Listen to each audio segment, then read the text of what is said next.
Jimmy Cab's Tape the Broadcast 50 with 50 interview series in Bulldozer Magazine. This is a very interesting night here in Glendale, the complex. I'm here with the architects of the void. Behold the Monolith.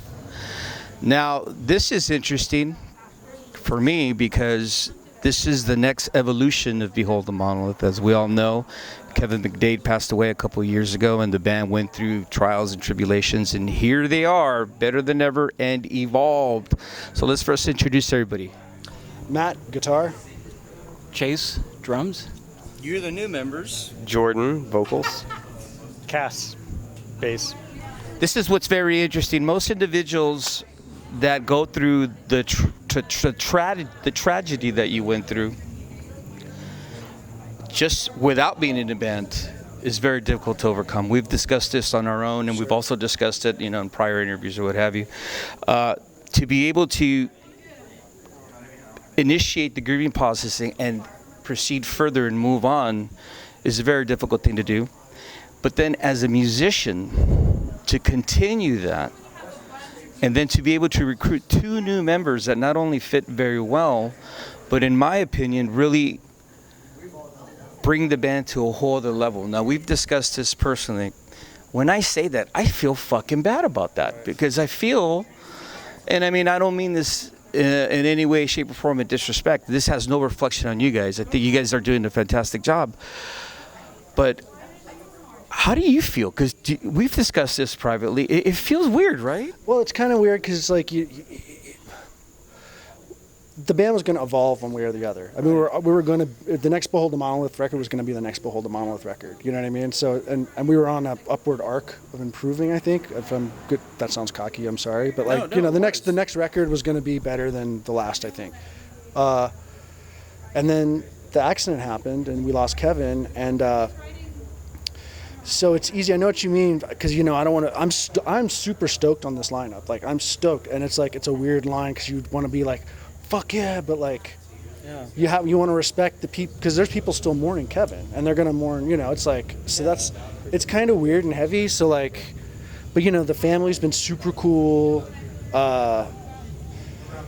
It's a difficult thing to maneuver, but this is a different deal. This is, we're taking some people, maybe there's a couple people out there probably think we should just change the name and done a whole new band. No, but, I don't agree with that. But I did start it in a sense. It's not my band, but I started the band. I started with my riffs, and then I met Kevin, and then it wouldn't have made sense to break it up. And Kevin wouldn't have wanted us to break up. So I know that sounds cliche as hell, but So I don't really hold one up against the other. I mean, we're just making the best of a horrible situation, and fortunately, the best of the bad situation is pretty fucking cool. So, I mean, What about you, Chase? I mean, I agree. I mean, Matt said it very well.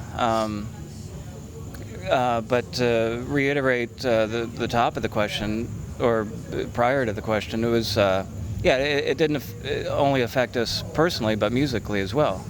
But we've discussed this before, and I mean, I honestly didn't feel like playing. I didn't play for quite a while, and I've never had something affect me personally and musically at the same time. It was two things that I really dug.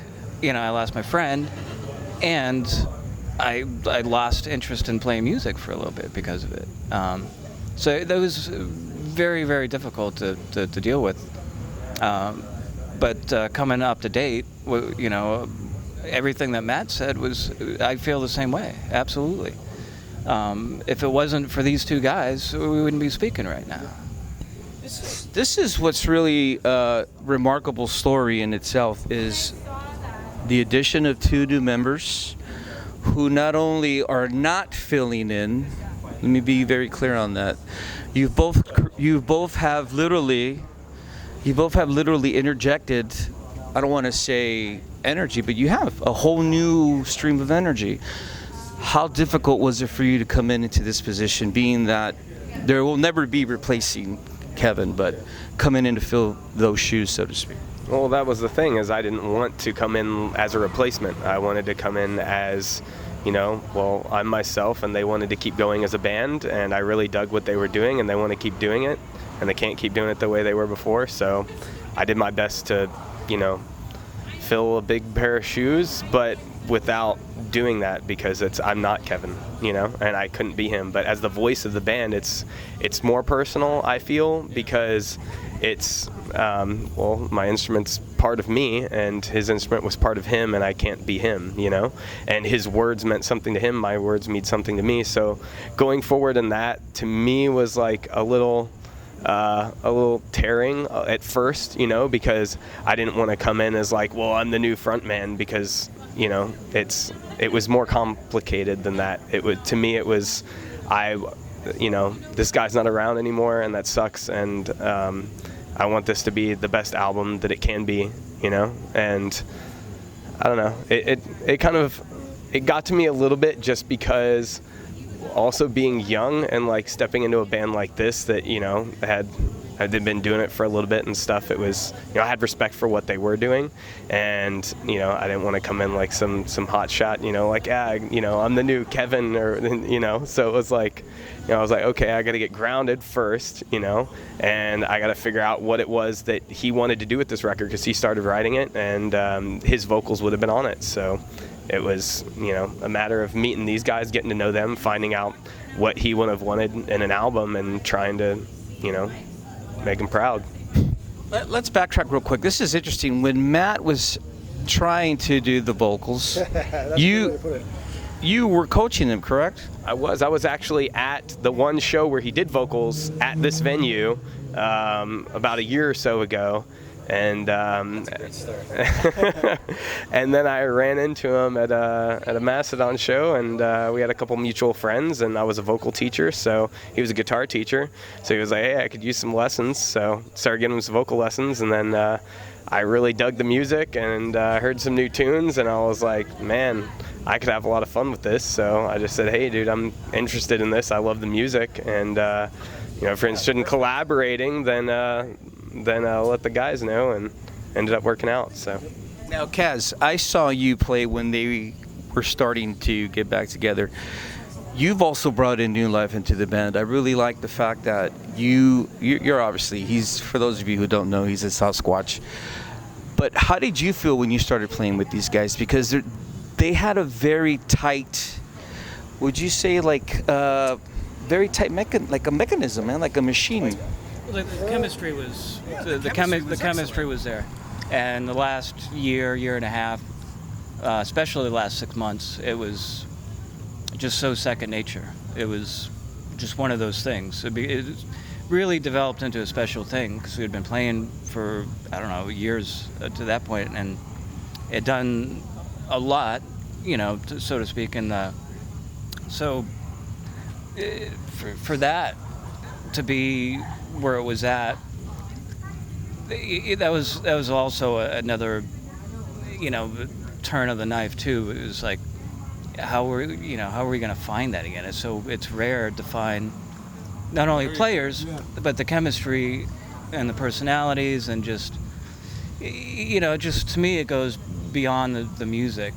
I want a certain vibe to it, just stuff that you can't put on paper. And I've known Kaz for a little while prior to it. We've actually jammed before for fun, but when he came into the picture, it was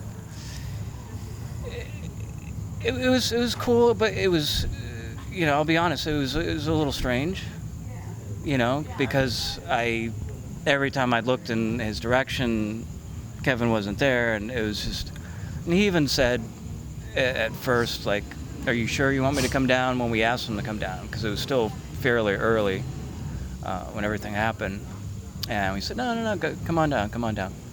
And we went through some ups and downs, but for me personally, but once, because we wanted him to do his own thing.